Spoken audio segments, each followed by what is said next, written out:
В Туркменистане гражданам рекомендовано из-за некой вредоносной пыли отмечать Курбан-Байрам дома.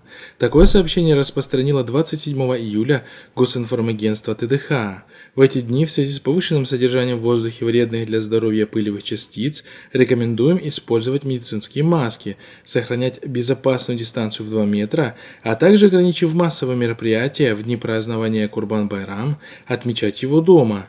Цитирует ТДХ издание «Хроники Туркменистана».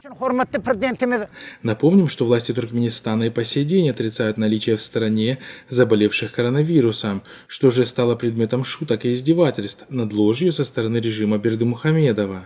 В стране закрыты все места массового скопления людей, введен обязательный масочный режим, однако все эти действия власти объясняют борьбой с пылью, которая, по их словам, способна нанести непоправимый вред здоровью жителей страны. viloyatning xalaj etrafining yaşaýjysy